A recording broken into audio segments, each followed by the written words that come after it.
بسم اللہ الرحمن الرحیم۔ علم جرح و تعدیل کا ہم مطالعہ کر رہے تھے اور اس میں امام احمد بن حنبل کا تذکرہ چل رہا تھا۔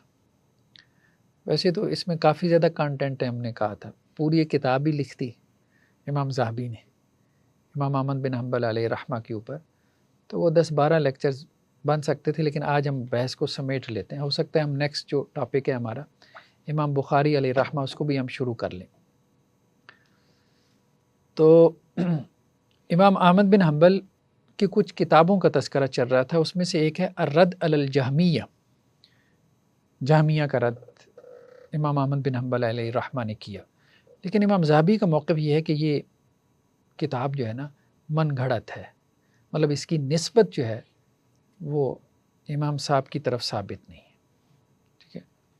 خیر بہرحال یہ نیچے انہوں نے حاشیہ بھی لگایا کہ امام ذہبی کی رائے یہ ہے کہ یہ جو کتاب ہے نا الرد علی الجہمیہ، یہ امام احمد کے اوپر گھڑی گئی ہے۔ موضوع کا مطلب یہی ہے، گھڑی گئی ہے، ٹھیک ہے۔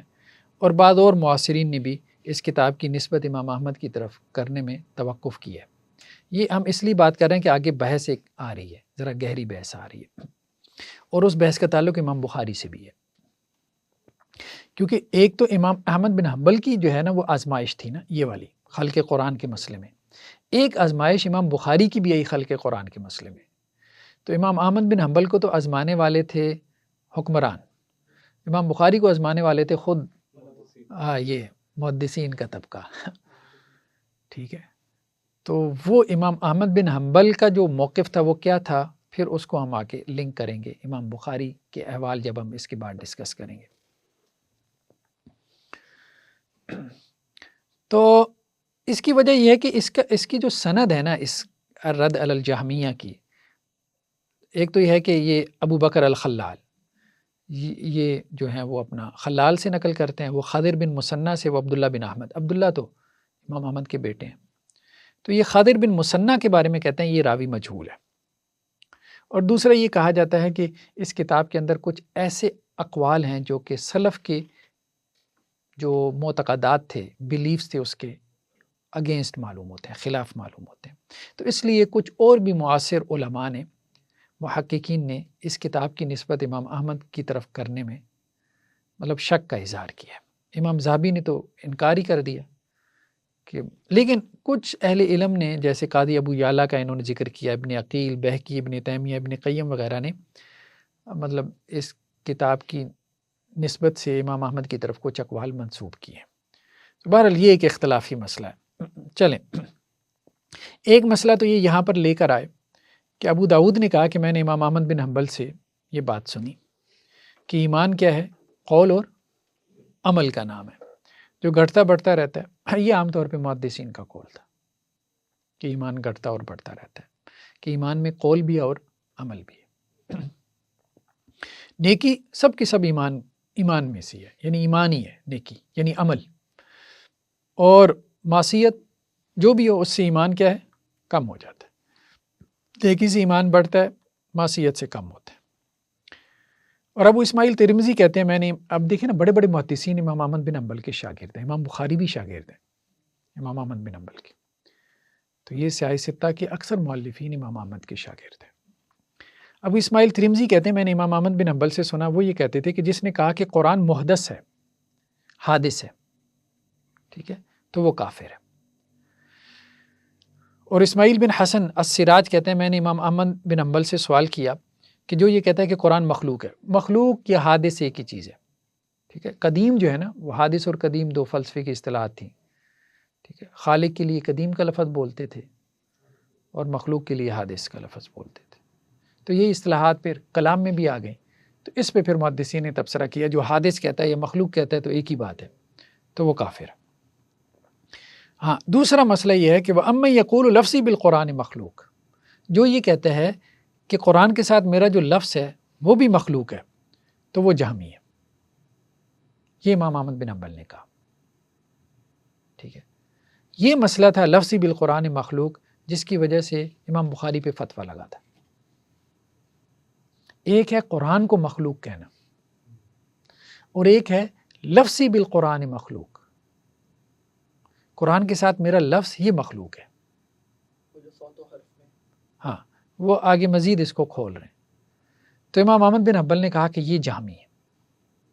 امام احمد بن حنبل کی کیا مراد تھی وہ بھی آگے. اب اس پہ نا امام ذہبی نے پھر تبصرہ بھی کیا. تبصرہ کرتے ہوئے کہا مختلف ان کے اقوال نہ بیان کرنے کے بعد کہ ابو عبداللہ جو تھے یعنی امام احمد بن حنبل وہ یہ کہتے تھے کہ جس نے کہا لفظی بالقرآن غیر مخلوق تو وہ بدتی ہے، اور جس نے کہا کہ لفظی بالقرآن مخلوق وہ جہمی ہے. یعنی وہ یہ سمجھتے تھے کہ اس بحث میں پڑھنا ہی نہیں چاہیے.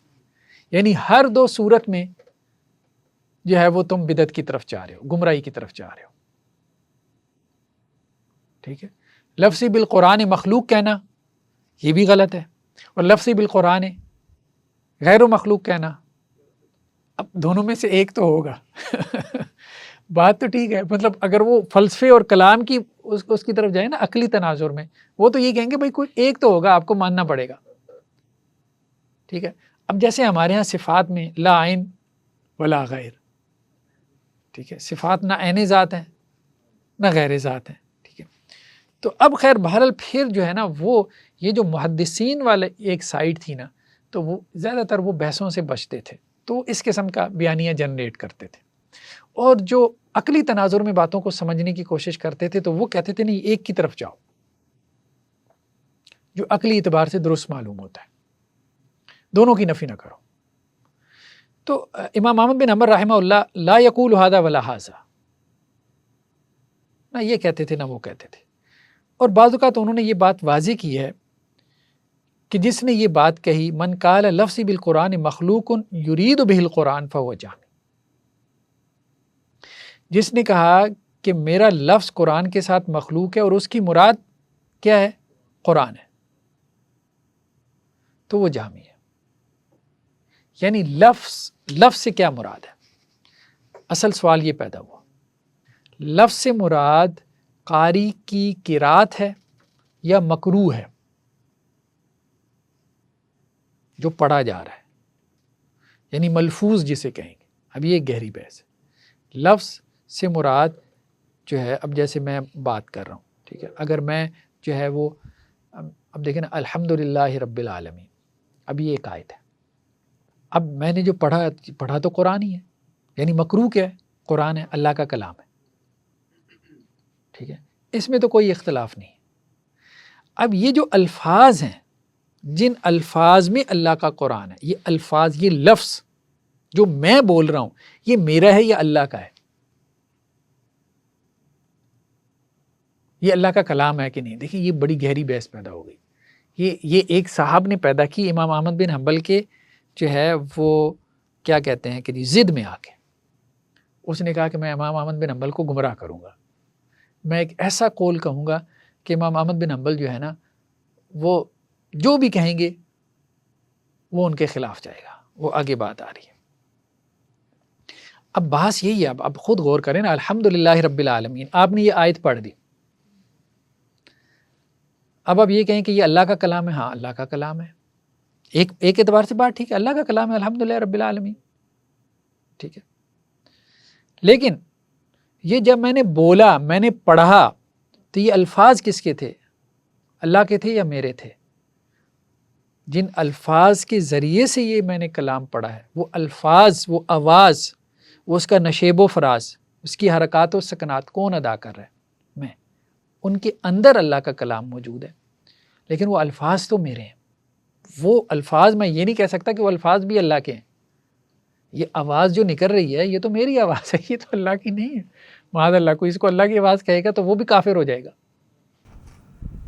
یہ کہہ سکتے ہیں کہ پڑھنے کا عمل قرات کا عمل میرا ہے. ہاں وہی نا، قرات کا عمل. تو وہ اصل بات یہی تھی نا، جو لفظی بالقرآن مخلوق کہہ رہے تھے نا، تو اس میں امام احمد بن حنبل یہ کہتے تھے کہ یہ قرات کا عمل مراد نہیں لے رہے، یہ بیسیکلی مکروہ مراد لے رہے ہیں، ہمیں دھوکہ دے رہے ہیں، اس لیے میں ان کو جہمی کہہ رہا ہوں. ایک اور روایت میں امام احمد بن حنبل سے ہے کہ اللفظیہ شر من الجہمیہ، کہ لفظیہ جو ہے وہ جہمیہ سے بھی بدتر لوگ ہیں. لفظیہ وہی ہیں جو لفظی بالقرآن مخلوق کہتے ہیں. اسی طرح صالح وہ یہ کہتے ہیں، میں نے اپنے والد سے سنا، وہ یہ کہتے تھے کہ جہمیہ ثلاث فرق، جہمیہ کے 3 فرقے ہیں. ایک فرقہ ہے جس نے کہا القرآن و مخلوق، اصل تو یہی تھا نا، خلق قرآن کا مسئلہ تھا، یہ معتزلہ کا مسئلہ یہی تھا معروف، قرآن مخلوق ہے، حادث ہے، ٹھیک ہے۔ اور ایک فرقہ انہوں نے کہا کلام اللہ و سکتو، کہ قرآن کیا ہے؟ اللہ کا کلام ہے، اس کے بعد وہ خاموش ہو گئے، ٹھیک ہے۔ ان کو کہتے ہیں واقفیہ، یعنی وقف کیا انہوں نے۔ اور ایک تیسرا فرقہ ہے جنہوں نے کہا لفظنا بھی مخلوق، وہی بات جو ابھی آئی تھی، قرآن کے ساتھ ہمارا لفظ کیا ہے؟ مخلوق ہے۔ تو وہ یہ کہتے ہیں کہ میرے والد صاحب یہ کہتے تھے کہ واقفی اور لفظی کے پیچھے بھی نماز نہ پڑھو، ٹھیک ہے۔ لیکن نہیں، بہرحال یہ تینوں ایک نہیں ہے، گہرائی میں اگر آپ دیکھیں تینوں ایک نہیں ہے۔ ایک کہہ رہا ہے کہ جی قرآن مخلوق ہے، دوسرا کہہ رہا ہے اللہ کا کلام ہے، بس اس سے آگے میں بات نہیں کرتا۔ اب اس کے اوپر احتیاط غالب آ گئی نا، وہ آگے بات نہیں کرنا چاہتا۔ اور تیسرا وہ یہ کہہ رہا ہے کہ لفظی بالقرآن مخلوق، اس سے وضاحت مانگی جائے گی کہ تمہاری لفظ سے مراد کیا ہے، پھر اس کے بارے میں کوئی بات کہی جائے گی۔ بغیر وضاحت کے اس کے بارے میں بات کرنا یہ زیادتی ہو جائے گی کہ ہم اس کی مراد متعین کر کے اس کے بارے میں بات کریں۔ مروزی سے ہے کہ یعقوب ابن شیبہ جو ہے، انہوں نے وقف کا موقف ظاہر کیا، اللہ کا کلام ہے قرآن، پھر اس کے بعد خاموش۔ تو امام احمد بن حنبل نے ان کو ڈرایا اور ان سے تنبیہ بھی کی، چھوڑ دو، اس کے پاس نہ بیٹھا کرو، ٹھیک ہے۔ ہم نے کہا نا یہاں آ کے، بلکہ اس سے ایک درجہ اوپر آ کے یہ حجران شروع ہو گیا تھا، اس کو حجر المبتدع کہتے ہیں نا، بتی کے پاس نہ بیٹھنا۔ امام احمد بن حنبل سے اوپر والی لڑی میں یہ شروع ہو گیا تھا، اس سے اوپر نہیں تھا۔ ابو عبداللہ جو ہیں، لفظ کے مسئلے کے حوالے سے ان کی کئی ایک، یعنی امام احمد بن حنبل کی کئی ایک جو ہے وہ آراء منقول ہے۔ اچھا، سب سے پہلے جو ہے نا، کہا جاتا ہے کہ حسین بن علی کرابیسی جو تھے، انہوں نے، یہ بھی محدثین میں سے تھے، انہوں نے، حسین بن علی کرابیسی نے یہ لفظ کا مسئلہ چھیڑا اور بڑے علماء میں سے تھے، من اویت العلم، ٹھیک ہے۔ بلکہ ان کی مدلسین کے اوپر ایک کتاب بھی ہے، تدلیس یا مدلسین ان کے اوپر، بلکہ کچھ ان کی آراء جو ہے نا وہ ذرا اہل سنت سے ہٹی ہوئی بھی ہیں۔ جیسے انہوں نے جو ہے وہ حضرت عبداللہ بن زبیر کے بارے میں اس رائے کا اظہار کیا کہ وہ خوارج میں سے تھے، بنو امیہ کے خلاف انہوں نے خروج کیا، مطلب اس معنی میں لے گئے۔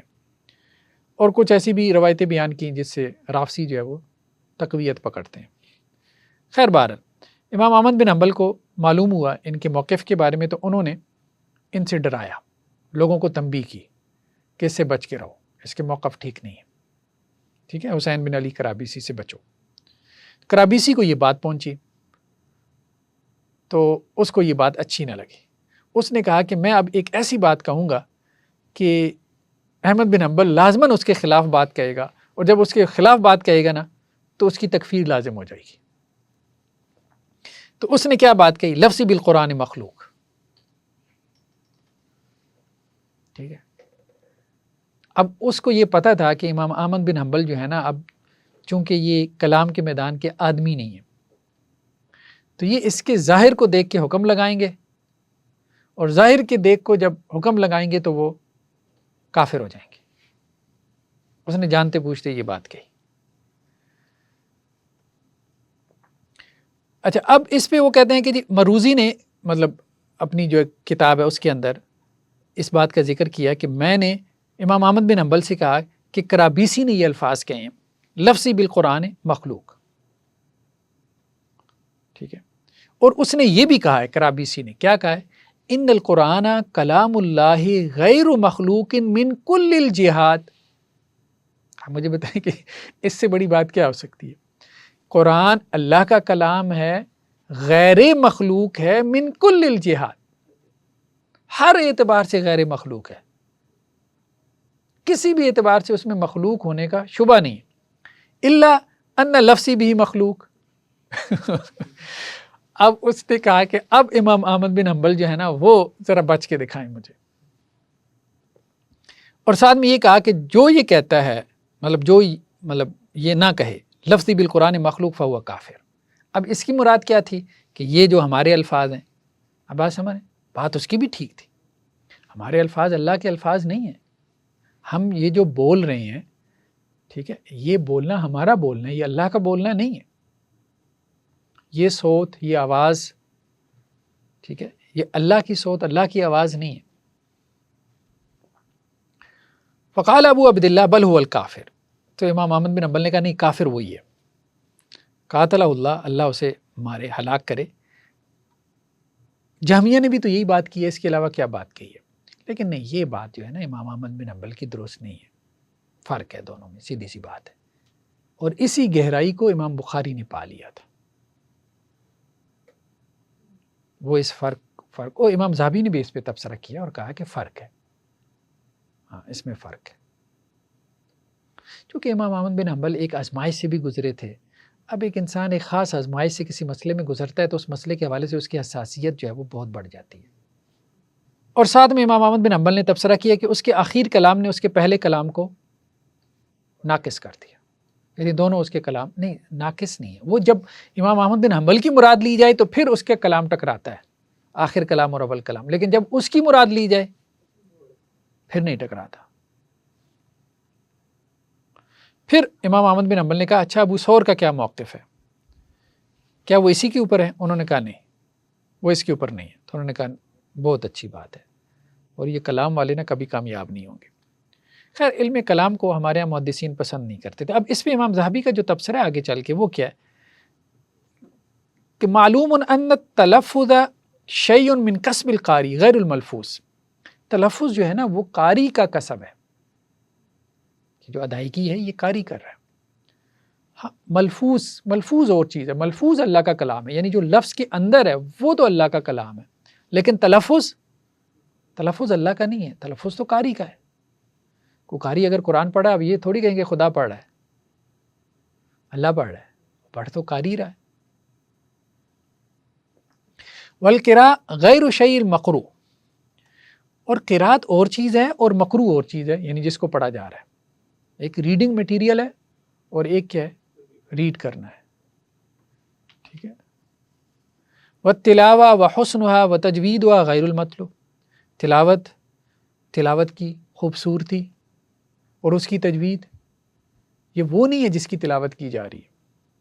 قاریوں کی تجوید مختلف ہوتی ہے، ان کی ادائیگی مختلف ہوتی ہے، ان کی حسن صوت میں اختلاف ہوتا ہے. اگر وہ صرف خدائی کا ہے وہ سارا کچھ، تجوید، قرات، حسن صوت، تو اس میں اختلاف کیوں؟ پھر تو وہ غلط بھی پڑ جاتا ہے، قاری غلطی بھی کرتا ہے. ٹھیک ہے. وصوت القاری من کسبہ فہو یحدث التلفظ والصوت والحرکہ والنطق واخراج الکلمات من ادوات المخلوقہ. تو قاری کی جو آواز ہے وہ اس کا اپنا اس کا فعل ہے، اور اپنی اس آواز کے ذریعے سے وہ تلفظ، صوت، حرکت، نطق اور کلمات، یہ ساری چیزیں ادا کرتا ہے. ٹھیک ہے.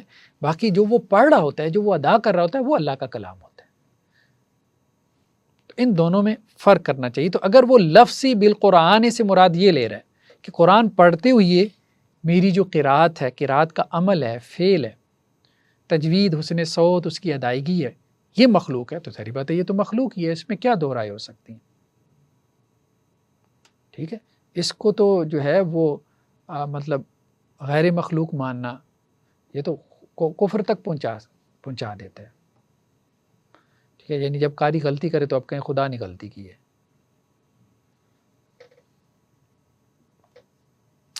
اسی طرح فوران جو ہے امام احمد بن حنبل کے ساتھیوں میں سے، وہ کہتے ہیں کہ مجھ سے اسرم نے اور ابو عبداللہ معیتی نے سوال کیا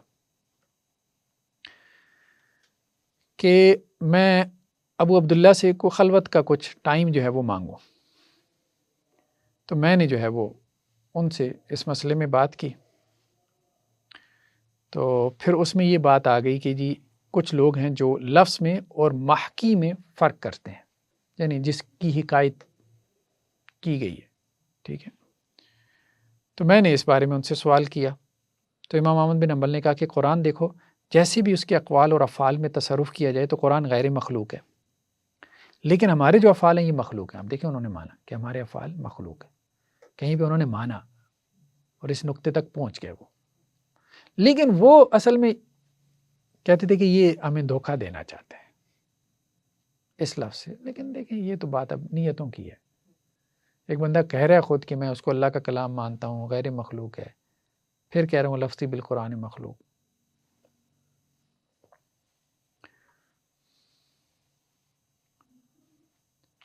جی اسی طرح پھر امام احمد بن حنبل سے انہوں نے سوال کیا کہ کیا آپ لفظیہ کو جہمیہ میں شمار کرتے ہیں؟ انہوں نے کہا نہیں، میں ان کو جہمیہ میں شمار نہیں کرتا. جہمیہ تو وہ ہیں جو قرآن کو مخلوق کہتے ہیں. ٹھیک ہے، تو کہیں پہ انہوں نے اس کو علیحدہ بھی شمار کیا ہے، کہیں پہ ان کو ایک شمار کیا ہے کہ جہمیہ کے 3 فرقے ہیں، کہیں پہ ان کو علیحدہ شمار کیا لفظیہ کو، اور ساتھ میں اس کا بھی اقرار کیا کہ ہمارے افعال مخلوق ہیں. یہ بات درست ہے. حنبل سے ہے کہ میں نے امام احمد بن حنبل سے سنا کہ جس نے علم کلام کو پسند کیا وہ کامیاب نہیں ہوگا، اور اس کا نتیجہ کیا ہے؟ حیرت ہے. سنت اور حدیث کو پکڑ لو اور جھگڑے، بحث مباحث سے، جدال سے بچو. تو علم کلام کی مذمت اور مناظر اور مجادلے کی مذمت یہ محدثین سے مروی ہے، یہ پسند نہیں کرتے تھے. اب ہمارے ہاں انہوں نے علم کلام کی مذمت تو پکڑ لی، مناظرہ مجادلہ ٹکا کے کرتے ہیں. ٹھیک ہے، حالانکہ محدثین دونوں سے دور رہتے تھے. جتنی مذمت علم کلام کی وہ کرتے تھے اتنی مناظرے اور مجادلے کی کرتے تھے. اور علم کلام کی بھی مذمت وہ مناظرے کی وجہ سے کرتے تھے، یا تو اس میں خود کچھ ان ایٹ سیلف کوئی ایسی چیز ہے؟ نہیں، خود کلام کو وہ پسند نہیں کرتے تھے. یہ اصولی نقطہ نظر تھا ان کا کہ یعنی جو ایمان ہے نا اس تک پہنچنے کا رستہ جو ہے وہ عقل نہیں ہے، وہ وہی ہے. یہ اصولی اختلاف تھا، اس کو ہم آگے چل کے دیکھیں گے انشاءاللہ کلام وغیرہ میں. یعنی آپ وحی سے یا آپ آثار سے جو ہے وہ حقیقت تک پہنچ سکتے ہیں، آپ عقل سے نہیں پہنچ سکتے. یعنی وہ اس رستے کی قائل نہیں تھی. اور کلام والے جو ہے وہ عقل کی اہمیت کے قائل تھے اور یہ سمجھتے تھے کہ عقل کے ذریعے بھی آپ حقیقت تک پہنچ سکتے ہیں. اگرچہ پھر ان میں آگے اختلافات تھے. معتزلہ کا اور موقف تھا، شاعرہ کا اور تھا، ماتریدیہ کا اور تھا. ٹھیک ہے، اس میں سلفیہ میں بھی عقل کی بحث آئی ہے. ابن تیمیہ علیہ الرحمہ نے بھی عقل کو اہمیت دی ہے، لیکن وہ فطری عقل کی بات کرتے ہیں. وہ ان کا اپنا عقل کا ایک اور کانسیپٹ ہے. حسن بن عبدالعزیز جروی سے ہے کہ میں اور حارث بن مسکین امام احمد بن حنبل کے پاس آئے جبکہ ان کو نئے نئے جو ہے وہ آزمائش میں مبتلا کیا گیا تھا، مطلب ان کو کوڑے مارے گئے تھے. تو امام احمد بن حنبل نے کہا کہ مجھے اتنا مارا گیا کہ میں بے ہوش ہو کے گر گیا. اور میں نے ابن ابی دواد، یہ اصل میں تھا نا وہ شخص جو معتزلی، جو اصل خبیث تھا، جس نے امام صاحب کو جو ہے وہ آزمائش میں مبتلا کروایا، ابن ابی دواد. تو میں نے اس کو سنا، وہ یہ کہہ رہا تھا امیر المومنین اللہ کی قسم یہ احمد جو ہے یہ ضال اور مضل ہے، گمراہ اور گمراہ کرنے والا. اس پہ پھر انہوں نے تبصرہ کیا کہ جی مالک جو ہے وہ یہ زہری سے نقل کرتے ہیں کہ زہری کو بھی کوڑے مارے گئے تھے اور ان کی کتابیں ان کی گردن میں لٹکائی گئی تھی. پھر امام مالک نے یہ بھی کہا کہ سعید بن مسیب کو بھی مارا گیا، ان کے سر اور داڑھی کی بال مونڈ دیے گئے، یعنی بالکل داڑھی بھی مونڈ دی گئی. ابو زناد کو مارا گیا، ابن المنقدر کو مارا گیا اور ان کے ساتھیوں کو بھی، اور حمام میں کوڑوں کے ساتھ مارا گیا. پھر وہ کہتے ہیں امام مالک نے اپنا ذکر نہیں کیا. تو جب امام احمد بن حنبل کے سامنے یہ ذکر ہوا نا، مطلب یہ بات ہوئی امام احمد بن حنبل کی آزمائش کی بات ہو رہی تھی نا، تو باقیوں نے کہا کہ جی فلاں فلاں سب بھی آزمائشیں آئی ہیں، مطلب تسلی دینے کے لیے کہا اللہ کی راہ میں ہمارے سارے بڑوں پہ آزمائشیں آئی ہیں، اور امام مالک نے یہ کہا ہے فلاں فلاں فلاں فلاں، لیکن امام مالک نے اپنا نام نہیں لیا. تو اس پہ امام احمد بن حنبل نے اس کو بڑا پسند کیا، مطلب وہ اس پہ بڑا تعجب میں آ گئے کہ انہوں نے باقیوں کا بیان کیا لیکن اپنی آزمائش کا ذکر نہیں کیا. اور اس میں کیا تھا کہ جعفر بن سلیمان نے امام مالک کو کوئی 90 کوڑے مارے تھے. ان کے ساتھ بھی سختی ہوئی تھی نا طلاق کے مسئلے میں. ہاں وہ ہم نے دیکھا تھا. اب یہ روایت بھی لے کے آئے کہ امام احمد بن حنبل کو جو ہے وہ 80 کوڑے مارے گئے، اور اگر کسی جو ہے وہ ہاتھی کو مارے جاتے تو وہ بھی بلبلا اٹھتا، مطلب وہ پوری قوت سے مارتے تھے نا، وہ تو ہم نے دیکھا تھا۔ ہاں آزمائش۔ اچھا ایک چیز کی تصحیح کرنی تھی، لاسٹ ٹائم جو ہے نا کسی نے نیچے کمنٹ کیا ہوا تھا، اس نے صحیح کیا ہوا تھا، پڑھتے پڑھتے نا ایک چیز کا ذکر آیا تھا، یہ ہارون الرشید جو تھا نا، ہارون الرشید، اس کے 3 بیٹے تھے، پہلے امین الرشید بنا، اس کے بعد مامون الرشید بنا، پھر اس کے بعد معتصم باللہ۔ تو وہ کہہ رہے تھے کہ آپ نے جو ہے نا مامون الرشید کا بیٹا بنا دیا معتصم باللہ کو، یہ اس کا بھائی ہے، ہاں یہ اس کا بھائی ہے، یہ بات درست ہے۔ تو ہارون الرشید کے 3 بیٹے تھے، پہلے امین الرشید بنا، پھر اس کے بعد مامون الرشید بنا، مامون میں تھوڑا سا جو ہے وہ اعتزال کی طرف میلان تھا، اور اس کے بعد پھر معتصم باللہ، اس نے آزمائش میں اصل میں مبتلا کیا نا امام احمد بن حنبل کو۔ معتصم باللہ کا پھر جو بیٹا تھا وہ واثق باللہ تھا، ٹھیک ہے، تو اس کے بعد اس کا بھائی تھا المتوکل، تو متوکل کے دور میں جا کے جو ہے وہ ہاں اہل سنت نے راحت پائی۔ خیر بار، تو یہ لمبا چوڑا ہے امام احمد بن حنبل کا، تو انہوں نے کافی زیادہ لمبا کر دیا۔ یہاں پہ ایک اور روایت لے کے آئے ہیں صالح بن احمد سے کہ میں اپنے والد کے ساتھ جمعے والے دن گیا جامع مسجد میں، تو ہم نے دیکھا کہ لوگ جمعہ پڑھ کے جا رہے تھے، یعنی لیٹ پہنچے ہم لوگ جمعہ کے لیے، تو مسجد میں داخل ہو گئے، تو ہمارے ساتھ ابراہیم بن ہانی بھی تھے، تو ہمارے والد نے آگے بڑھ کے ظہر کی 4 رکعتیں پڑھائیں، اور ساتھ میں یہ کہا کہ ابن مسعود نے علقمہ اور اسود کے ساتھ یہی کیا، یعنی اگر کسی کا جمعہ مس ہو جائے تو وہ ظہر پڑھے، وہ یہ کہنا چاہ رہے ہیں۔ دوسرا وہ یہ کہتے ہیں کہ جی ہمارے والد جب قبرستان میں داخل ہوتے تھے نا تو اپنے جوتے اتار لیتے تھے، ہاتھ میں پکڑ لیتے تھے، مطلب یہ ہے کہ مردوں کو تکلیف نہ ہو، اس پہلو سے یہ کام کرتے تھے۔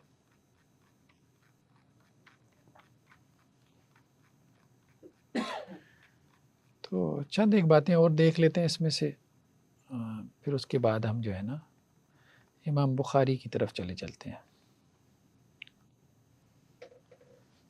حمار بن رجا سے ہے کہ میں نے امام احمد بن حنبل سے سنا، وہ یہ کہتے تھے کہ طالب اسناد العلو من السنہ، اعلی سند کی تلاش یہ بھی سنت ہے، کیونکہ محدثین تھے اور محدثین اس کے لیے بہت محنت کرتے تھے، ٹھیک ہے، اعلی سند مطلب جس میں کم راوی ہوں، اور اس کے لیے عام طور پہ زیادہ پھر روایتیں لے کر آتے تھے۔ ابو بکر ابن متوی وہ یہ کہتے ہیں کہ میں کوئی تقریباً 12 سال تک امام احمد بن حنبل کے پاس جاتا رہا، یعنی ان کی مجلس میں، 12 سال بڑی بات ہوتی ہے، اور وہ اپنی اولاد کو اپنی کتاب پڑھاتے تھے مسند، تو میں نے ان سے ایک حدیث بھی نہیں لکھی، میں تو صرف جاتا تھا ان سے اخلاق اور ان کی سیرت سیکھنے کے لیے، یعنی وہاں لوگوں میں یہ بھی ہوتا تھا، بڑا لوگوں کو مطلب یہ بھی تھا کہ یار صرف حدیثیں لکھ کے کیا کرنا ہے 12 سال تک جاتے رہے، کہتے ہیں ایک حدیث بھی نہیں لکھی، میں تو صرف یہ دیکھنے جاتا تھا کہ ان کا عمل کیسا ہے، تاکہ ہمارے عمل میں بھی کوئی درستی آ جائے، ہم بھی ان کی سیرت سے کچھ استفادہ کر لیں۔ آپ کو میں ایک چیز دکھاتا ہوں جس پہ میں ورکنگ کر رہا ہوں،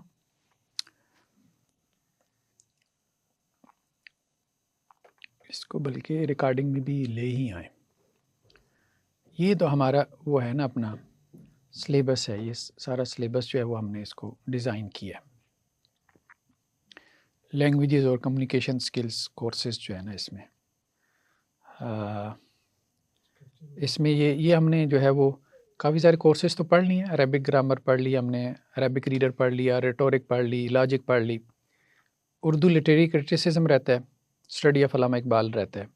دوسرا ہمارا جو ہے یہ ہم نے گروپس بنا دیے نا، یہ لینگویجز کے کورسز ہیں، کمیونیکیشن سکلز کے، ٹھیک ہے۔ دوسرا گروپ ہے جو ہے ہمارے پاس، دوسرا گروپ ہے اسلامک سائنسز کا، اصول دین کا، ٹھیک ہے۔ اس میں ہم نے یہ پڑھ لیا اصول عقیدہ، اصول تفسیر ہم نے پڑھ لی، اصول حدیث پڑھ لیے، شاید آپ کے بیچ نے نہیں پڑھے لیکن بہرحال ہاں اصول فقہ پڑھ لیے، وہ ہم پڑھ لیں گے اگر آپ کے ساتھ نہیں پڑھا تو اس میں اصول تاریخ رہتے ہیں بس، ریسرچ میتھڈالوجی، ٹھیک ہے. یہ ہم اسلامک جورسپروڈنس کے جو کورسز ہیں اس میں ہم نے یہ فقہ العبادہ پڑھ لی، فقہ المعاملات پڑھ لی، فقہ الموارث بھی ہم نے پڑھ لی، اسلامک لا آف انہیریٹنس، سیرہ، فقہ السیرہ بھی ہم نے پڑھ لی. یہ تقریباً ہمارا کمپلیٹ ہو گیا.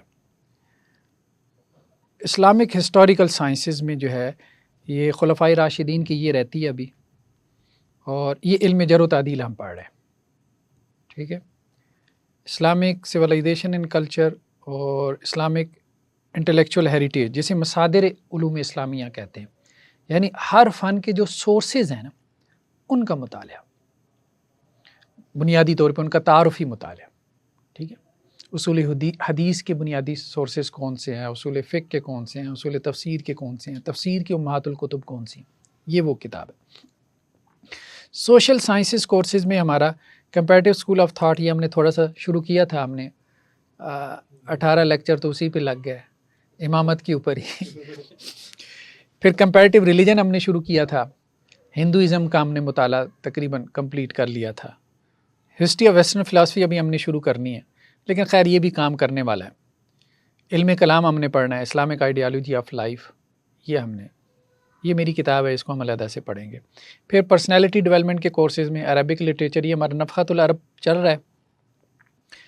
ماڈرن اسلامک سائیکالوجی، تربیہ ماڈل جو اسلامک موومنٹس کے ہیں، تصوف تزکیہ آج کل ہم پڑھ رہے ہیں، یہ جو ہے نا مدارج السالکین. پھر اسٹڈی آف حدیث کورسز ہیں، اس میں ساری حدیث کی بنیادی کتابیں ہم نے لے لیں. آج کل صحیح مسلم ہم پڑھ رہے ہیں، صحیح بخاری اور یہ سارے آ گئے نا اس میں، تقریباً ہم نے 11 کتابیں لی ہیں، ان کی سلیکٹڈ چیپٹرز ہم. پھر قرآن کے کورسز ہیں، خاص طور پہ جو ہے نا تجوید کا کورس، وہ یہاں میرے خیال میں قاری صاحب پڑھا دیں گے، یا ہو سکتا ہے میں اس کو ریکارڈ کروانے کے لیے کروا دوں. پھر جو ہے علوم قرآن کا کورس ہے، ترجمۃ القرآن کا کورس ہم علیحدہ کریں گے. ایک ہمارا جو ہے وہ انٹرپریٹیشن آف دی قرآن، تذکیر القرآن کے نام سے چل رہا ہے، ٹھیک ہے. تو یہ کوئی تقریباً جو ہے نا ٹوٹل ملا کے آپ کہہ لیں جو ہے وہ 44 کورسز ہیں. 4 ایئرس جو ہے یہ ایک طرح سے BS پروگرام بن جاتا ہے، کیونکہ ابھی ہم اس کی طرف بھی جا رہے ہیں. اس کی وفاق المدارس سلفیہ سے تو ہمارا ایفیلیشن کا معاملہ ہو گیا، آج کل DGRE سے چل رہا ہے، ریلیجس ایجوکیشن کا جو ہے ڈائریکٹوریٹ جنرل ہے، تو وہ بھی انشاءاللہ سے ہو جائے گا. اصل میں پورا میں نے نا ایک نظام بنایا، اور وہ پورے نظام کے اندر جو ہے نا اس کو 1 ایئر کورس سے شروع کیا، یعنی فاؤنڈیشن کورس ہے 1 سال کا، اس کا نصاب بنایا. بیسیکلی تو ہمارا فلیگ شپ پروگرام تو یہی ہے، یہ 4 سال کا، زیادہ محنت تو ہم نے اسی پہ کی ہے، جسے ہم شارٹ دست نظامی کہتے ہیں. پھر جو اس کے نیکسٹ 4 ایئرز ہیں نا اس میں ہم مصادر کا مطالعہ کریں گے، ہر فن کے مصادر کا براہ راست مطالعہ کریں گے. اصول فقہ، اصول حدیث، جیسے اصول فقہ میں ہم جو ہے وہ الرسالہ کا مطالعہ کریں، اصول فقہ میں جو ہے وہ ہم شاطبی کی موافقات کا مطالعہ کریں، اصول فقہ میں ہم ابن حزم کی جو ہے وہ الاحکام فی اصول الاحکام کا مطالعہ کریں، ٹھیک ہے. امہات الکتب کا ہم مطالعہ کریں، ٹھیک ہے. ہاں تھوڑا بہت ہم نے پہلے بھی کیا ہوا ہے یہ.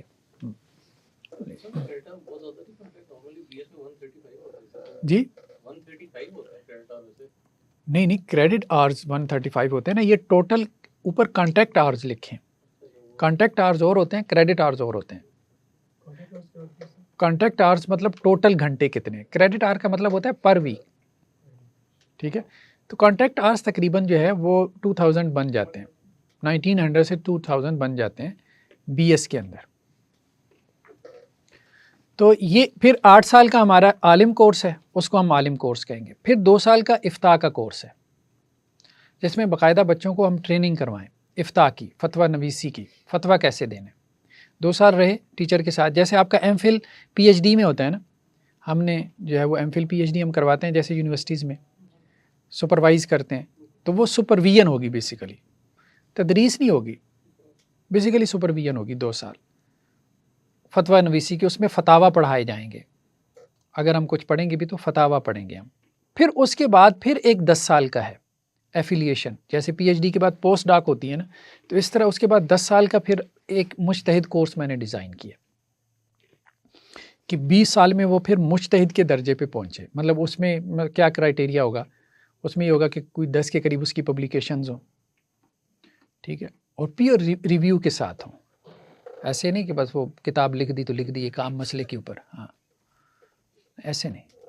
جیسے یونیورسٹی میں پیئر ریویوز ہوتے ہیں, باقاعدہ اس کی ایویلیویشن ہوتی ہے, اس کے ساتھ ہو. تو یہ ایک پورا نظام تعلیم میرے ذہن میں آہستہ آہستہ اس کو انٹیگریٹ کرنا ہے انشاءاللہ سے. اس کی ایک یہ ابھی اس کو دیکھیں نا, یہاں پہ میں نے ایک اور کام کیا, اس کا ایویلیویشن سسٹم ابھی میں نے بنانا شروع کیا ہے, لیکن اس پہ کافی کام لگے گا, ٹائم لگے گا. ابھی یہ دیکھیں نا, یہ 8 ہم نے اس کے وہ بنا دی ہے نا, 8 ہم نے اس کی کیٹیگریز بنا دی. اس میں جیسے اسلامک جورسپروڈنس ہے, اس میں 4 کورسز آ گئے تھے, فقہ العبادات, فقہ المعاملات, اسلامک لا آف انہیریٹنس, ٹھیک ہے. اب یہ کورس ہے, اس میں آپ چلے گئے, اب اس میں یہ 5 چیزیں ہیں. کورس اوور ویو, ٹھیک ہے, یہ سب سے پہلے ہم نے کورس اوور ویو دے دیا اس کا, اسلامک لا آف انہیریٹنس کا, ٹھیک ہے. اس کے بعد پھر lecture content, quiz bank, visual material, study material, ٹھیک ہے. اسٹڈی میٹیریل میں کیا آ جاتا ہے؟ اسٹڈی میٹیریل میں گلوسری آ جاتی ہے, یہ علیحدہ سے بنائی ہے گلوسری, ٹھیک ہے. پھر اس کے بعد اسٹڈی گائیڈ آ جاتی ہے. یہ گائیڈ سے مراد ہے امتحان کے پوائنٹ آف ویو سے گائیڈ. یہ پوری گائیڈ ہے اس کے اندر اسلامک لا آف انہیریٹنس کی. یہ آپ دیکھیں گے نا اس کو, تو یہ اس کی گائیڈ ہے اس کے امتحان کے پیپر کے اعتبار سے. کلیدی تصورات کیا ہیں, ٹھیک ہے, اہم اصول کیا ہیں, مختصر نوٹس کیا ہیں, کن غلطیوں سے اس کو بچنا ہے, یہ سارا کچھ. اچھا, یہ میں نے گوگل کی نوٹ LM سے بہت جو ہے نا وہ فائدہ اٹھایا. گلوسری میں کیا ہے؟ گلوسری میں یہ آپ کی جیسے فرنگے اصطلاحات کہتے ہیں, ٹھیک ہے. یہ اب جو ہے نا اصطلاحات انگریزی میں بھی آ گئی. اس کی تعریف کیا ہے؟ مورث یا مورث, یہ مورث ہے جس کا وارث بنا گیا ہے, ڈیسیز. میں بتاتا ہوں, ہبہ یہ گفٹ کے معنی میں, ٹھیک ہے, تو نسب, تو یہ سارا. اچھا, اس میں اگر آپ آئیں پیچھے جائیں, یہ تو ہے یہ لیکچر کانٹینٹ. اب صرف لیکچر کانٹینٹ میں اب دیکھیں یہ آگے 8-10 چیزیں ہیں. کیس سٹڈیز ہیں, باقاعدہ نکالیں, کیس سٹڈیز نکالیں. فلیش کارڈز نکالیں. فلیش کارڈ کیا ہوگا کہ 60 فلیش کارڈ ہیں, 1 گھنٹے کی ویڈیو ہے نا, ہر منٹ میں ایک فلیش کارڈ آئے گا ویڈیو کے اوپر, جس میں اس سے سوال پوچھا جائے گا اس منٹ کے اندر جو بات ہو رہی ہے, ٹھیک ہے. اب جیسے دیکھیں نا یہ فلیش کارڈ جو میں نے بنائے ہیں, اس سے یہ آپ کو یہ دکھاتا ہوں اپنا جو اس میں ہے. اب موضوع یہ چل رہا ہے, اس کی اصطلاح یہ ہے, ٹائم سٹیمپ یہ ہے, سوال یہ ہے, جواب یہ ہے, ٹھیک ہے. یہ اس طرح سے یہ سارا ہم اس کو انٹیگریٹ کریں گے. اس کے بعد جو ہے یہ انفوگرافکس اس میں آ گیا. انفوگرافکس بھی میں نے اس سے بنوائے ہر لیکچر کے جو ہے نا نوٹ LM سے. اچھا, اس کے بعد جو ہے نا مائنڈ میپس. اچھا, مائنڈ میپ LM اس کے نوٹ LM کے اچھے نہیں ہیں, اس کے لیے میں نے پھر کچھ اور سافٹ ویئرز دیکھے. تو یہ دیکھیں, یہ ایک لیکچر کا مائنڈ میپ ہے. پھر اس کے بعد جو ہے نا وہ مائنڈ میپ کے بعد جو ہے نوٹس آ گیا. اس کے نوٹس علیحدہ سے ہیں, کوئز علیحدہ سے ہیں. یہ کوئز میں نے علیحدہ سے بنائے, ٹھیک ہے. اچھا, یہ کوئزز جو ہے نا یہ اب اس کو ہائی لائٹ کر دیا ہے, آنسر کی علیحدہ سے اس کی بن گئی, ٹھیک ہے. اچھا, یہ تو ابھی سلائیڈز علیحدہ سے بن گئی. یہ سلائیڈز ہیں, یہ بھی نوٹ LM سے بنوائی ہیں. یہ ایک لیکچر کی سلائیڈ ہے, ٹھیک ہے. علم وراثت بنیادی, یہ پہلا لیکچر ہے اس کا. اچھا, اس کے بعد اب آپ دیکھیں اس میں جو ہے یہ ٹیبلز ہیں, چارٹس ہیں, یہ علیحدہ سے بنا لیے. تو اس سب کی پرومپٹس میں نے پھر تیار کی چیٹ GPT کے ساتھ. بہت ٹائم لگا کیونکہ وہ چیزیں ناقص بنا رہا تھا, ایسے نہیں بناتا. پہلی وہ پرومپٹ کو ریفائن کرنا بڑا کام ہوتا ہے, ٹھیک ہے. تو پھر وہ اس کے اوپر محنت کر کے وہ پرومپٹ کو ریفائن کیا, پھر جا کے نوٹ LM نے وہ چیزیں نکالنا شروع کی. لیکن ابھی اس میں مزید بہتری کی گنجائش ہے. ابھی تو میں نے اس کو سٹارٹ کیا, یہ بڑا لمبا کام ہے, لیکن اس سے یہ ہوگا کہ ایک پورا ایویلیویشن سسٹم بن جائے گا جو AI کے ساتھ انٹیگریٹ ہو جائے گا. اچھا, کیا کیا میں نے اس کو اپنے لیکچرز دیے جو ہم ریکارڈ کروا رہے ہیں نا, یہ جو کانٹینٹ. اب ظاہری بات ہے اسٹوڈنٹ تو یہی دیکھ رہا ہے, اس میں سے چیز تیار ہوگی، کوئز اسی میں سے نکلے گا، نوٹس اسی میں سے نکلیں گے تو مفید ہوگا. صرف اس کو کمانڈ دے دینا کہ وہ بنا دے تو نہیں. اصل میں ہمارا اسٹڈی میٹیریل تو یہ ہمارے لیکچرز ہیں جو ہمارے LMS ویب سائٹ پہ بھی جا رہے ہیں اور جو ہمارے یوٹیوب چینل پہ بھی جا رہے ہیں. تو اچھا اب وہ یہ کیا کرتا ہے، وہ پورا لیکچر چھاپ دیتا ہے نوٹ LM، ٹرانسکرائب کر دیتا ہے پورا لیکچر. ہاں یہ بڑی زبردست چیز ہے. ابھی اس میں امپرومنٹ ہو رہی ہے، یہ گوگل کی ہے نا، گوگل کی نوٹ LM. یہ میں ابھی آپ کو دکھاتا ہوں، ایک منٹ. سورس میں آپ اپنی یوٹیوب کا لنک ڈالتے ہیں؟ ہاں سورس میں جو ہے وہ اپنی یوٹیوب کا لنک، تھوڑا سا آپ کو کھیلنا پڑے گا اس کو سمجھنے کے لیے. ٹھیک ہے، سلائیڈز بھی ڈال دیتے ہیں مثال کے طور پہ. اب آپ دیکھیں نا، یہاں میں نے کیا کیا، اس کو تجارت کی، یہ تو خیر ایک اور مجھے کورس بنانا تھا، تو اس کو میں نے اپنے سارے نا وہ لیکچرز دے دیے کتاب البیوع والے. ٹھیک ہے، سورس میں ڈال دیے اس کو، ٹھیک ہے، اکٹھے ڈال دیے نا. اب پھر اس کے بعد پھر یہ دیکھیں رائٹ سائڈ پہ اسٹوڈیو ہے، مائنڈ میپ اور یہ فلیش کارڈ، انفوگرافک. لیکن پہلی مرتبہ میں کچھ نہیں بنے گا، آپ کھیلیں گے، غلط بنائیں گے، آپ لرن کریں گے، سیکھیں گے، پھر جا کے آہستہ آہستہ اس کے اندر جو ہے نا وہ آپ چیزوں کو ریفائن کریں گے. فری ہے، پیڈ بھی ہے. ابھی میں تو فری والا ورژن استعمال کر رہا ہوں، پیڈ والا نہیں استعمال کیا. ابھی مجھے اندازہ نہیں ہے کہ یہ پیڈ والے میں اس سے زیادہ بہتر وہ بنا سکتا ہے. بنا سکتا ہے. اچھا اس میں کیا ہے، اگر آپ کے پاس .edu والی ای میل ہو نا، پرو ورژن فری میں بھی مل جاتا ہے. اچھا چلیں ٹھیک ہے، اس کو میں نے ابھی چیک نہیں کیا. چیٹ GPT کا تو میں پیڈ ورژن استعمال کرتا ہوں اور اس میں بہت فائدہ ہے. فری میں اور چیٹ GPT کے پیڈ ورژن میں بہت فرق ہے. پرو نہیں، گو والا ہے، گو والا. ان کی نا یہ آڈیو اوور ویو بھی بڑا اچھا بنا کے دیتا ہے. وہ کن کا؟ پورے لیکچر کے مطابق نا ایک اپنی پوڈ کاسٹ بنا دیتا ہے. دو لوگ آپس میں گفتگو کر رہے ہیں، یہ جو آتا ہے نا نوٹ بک. اچھا یہ میں نے نہیں استعمال. میں تو اصل میں بیسیکلی اس سے ایویلیویشن سسٹم اپنا ڈیزائن کرنا چاہ رہا ہوں کہ ہم اس محنت سے بچ جائیں، کہ ہم نے ایک بنیادی محنت تو کر لی نا کہ یہ چیزیں ریکارڈ ہو گئیں. ٹھیک ہے، تو الحمدللہ سے اب وہ چیزیں ریکارڈ میں آ گئی ہیں، ایک سورس بن گیا. اب اس سورس کے اوپر مزید کیا کام ہو سکتا ہے، جیسے کلیریکل ورک کہہ لیں.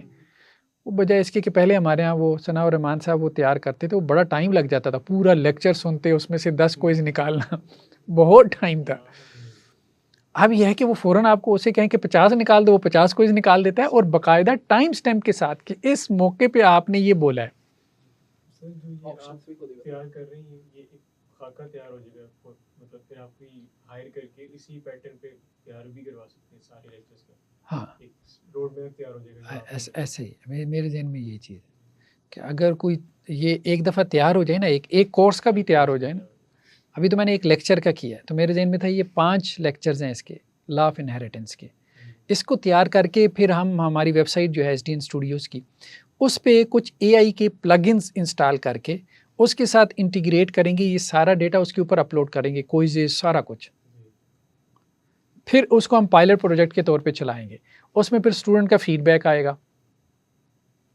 ٹھیک ہے، تو پھر اس کے بعد جو ہے نا وہ پھر اس کو مزید ہم پالش کریں گے، بہتر بنائیں گے.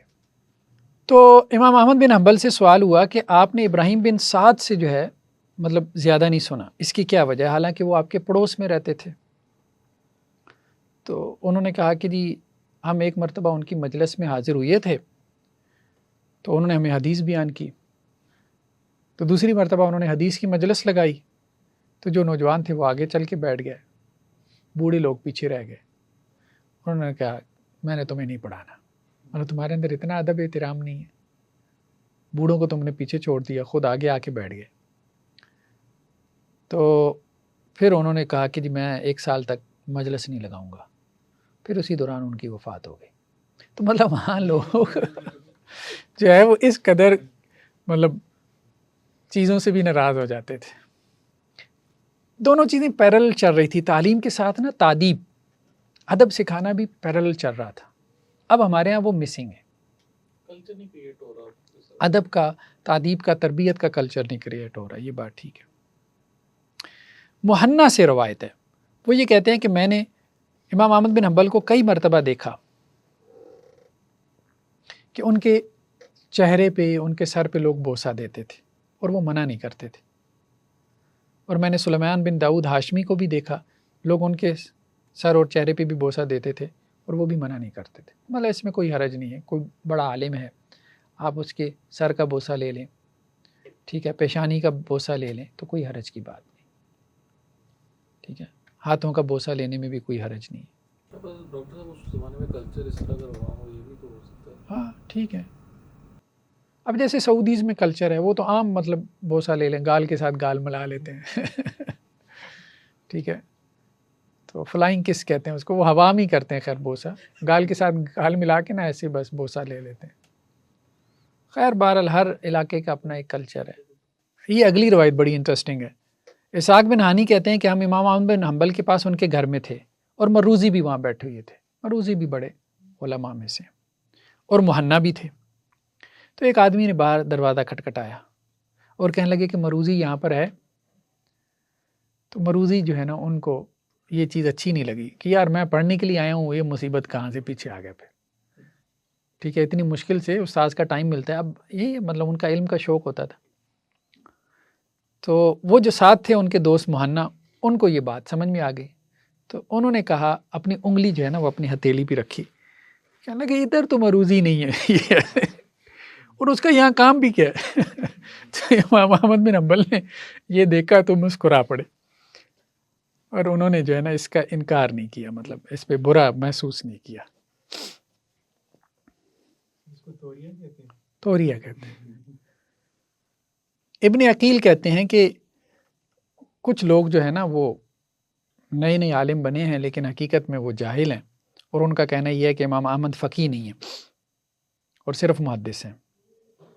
تو یہ بات درست نہیں ہے. امام احمد بن حنبل کے جو اختیارات ہیں احادیث میں اختیارات، وہ صرف ان کو فقیہ بنانے کے لیے کافی ہیں.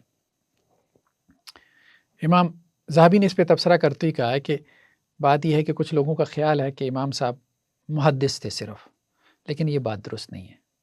وہ فقاہت میں امام لیث، امام مالک، امام شافعی، قاضی ابو یوسف کے درجے پہ تھے، اور زہد اور ورع میں فضیل یعنی فضیل بن عیاض اور ابراہیم بن ادم کے درجے پہ تھے، اور حفظ میں شعبہ اور یحییٰ بن سعید القطان کے درجے پہ تھے، اور علی بن مدینی کے درجے پہ تھے. لیکن جہلا ان کے رتبے کو نہیں جانتے. تو بہرحال فقیہ تھے، اس میں تو کوئی وہ والی بات نہیں ہے. باقی یہ ہے کہ کچھ ائمہ میں ہم نے کہا تھا فقاہت زیادہ ہے، یہ بات درست ہے. ان کا حدیث کی طرف میلان زیادہ تھا تو ان کی حدیث کا تخصص زیادہ نمایاں نظر آتا ہے، اور کچھ میں فقاہت کی طرف رجحان زیادہ تھا تو ان کا فقاہت کا معاملہ زیادہ جو ہے وہ نظر آتا ہے. یہ بات درست ہے، اس کو ماننے میں کوئی حرج نہیں. ابن سماک سے ہے کہ حنبل یہ کہتے ہیں کہ میں اور صالح اور عبداللہ جو ہے ہم نے امام احمد بن حنبل کے اوپر جو ہے وہ مسند احمد پڑھی، اور امام صاحب نے یہ بات کہی کہ میں نے اس کو تقریباً کوئی 7.5 لاکھ حدیثوں میں سے اس کا میں نے انتخاب کیا مسند احمد کا. اس میں کوئی تقریباً 30,000 روایات ہیں. تو مسلمانوں میں حدیث رسول کے معاملے میں اگر اختلاف ہو گیا ہو تو تم اس کی طرف رجوع کرو، میری کتاب کی طرف. اگر اس میں تمہیں کوئی روایت مل جائے تو اس کو پکڑ لو، اور اگر اس میں وہ روایت نہیں ہے تو پھر وہ روایتی حجت نہیں ہے. یہ بات مبالغہ ہے. ٹھیک ہے، مسند احمد میں جو روایات ہیں اس کی تو وہ تعریف کریں، لیکن یہ کہیں کہ جو اس میں نہیں ہے تو وہ بات ذرا مبالغہ میز ہے. اس پہ امام ذہبی نے بھی بلکہ تعلیق چڑھائی ہے. انہوں نے کہا کہ جی صحیحین کے اندر بھی جو ہے نا وہ روایات ساری صحیح روایتیں نہیں ہیں، ساری صحیح روایتیں صحیحین میں بھی نہیں ہیں. ٹھیک ہے، اسی طرح مسند کا معاملہ بھی یہی ہے کہ ساری صحیح روایتیں اس میں نہیں ہیں. تو اس لیے امام احمد بن حنبل کا یہ کہنا جو ہے نا یہ مناسب نہیں ہے کہ جو اس میں ہے وہ حجت ہے اور جو اس میں نہیں ہے وہ حجت نہیں ہے. جو اس میں ہے وہ حجت ہے، اس میں تو ضعیف روایتیں بھی ہیں. ٹھیک ہے، اور ایسی بھی ہیں کہ جن کو آپ نقل کر سکتے ہیں، اور کچھ ایسی ضعیف روایتیں بھی ہیں کہ جن کا نقل کرنا تو مناسب ہے، لیکن ان سے حجت نہیں پکڑی جا سکتی، اور اس میں کچھ موضوع روایتی بھی ہیں اگرچہ کم ہیں لیکن آ گئی ہیں، سمندر میں قطرے کی طرح، لیکن آ گئی ہیں۔ اس طرح مسند احمد کے اندر کچھ اضافات بھی ہیں، یہ بات اہم ہے۔ یہ اضافے جو ہے ان کے بیٹے عبداللہ نے کی ہیں، بلکہ آگے چل کے ایک اور جگہ پہ انہوں نے یہ بات بھی کہی ہے کہ مسند احمد میں ایک تو عبداللہ نے اضافے کی ہیں، دوسرا ابو بکر قطعی نے کی ہیں، یہ بات اہم ہے، دونوں نے کی ہیں، یہ دونوں راوی ہیں نا مسند احمد کے، تو ان دونوں نے جو ہے وہ اضافے کیے ہیں کچھ، تو اس لیے اب یہ بات کہنا کہ جو اس میں ہے وہ سب حجت ہے، تو یہ بات درست نہیں ہے۔ مطلب بہت ساری چیزیں اس میں کچھ موضوع روایتیں ہیں، کچھ ضعیف بھی آ گئی ہیں، پھر یہ ہے کہ اس کے علاوہ بھی صحیح روایات موجود ہیں، باقی اس کا اپنی جگہ مقام اور مرتبہ وہ اہم ہے، ٹھیک ہے۔ چلیں جی، میرے خیال میں امام احمد بن حنبل کو ہم یہاں پہ سمیٹتے ہیں، تو نیکسٹ ٹائم پھر ہم امام بخاری علیہ رحمہ کا تذکرہ شروع کریں گے۔ سبحانک اللہم و بحمدک، نشہد ان لا الہ الا انت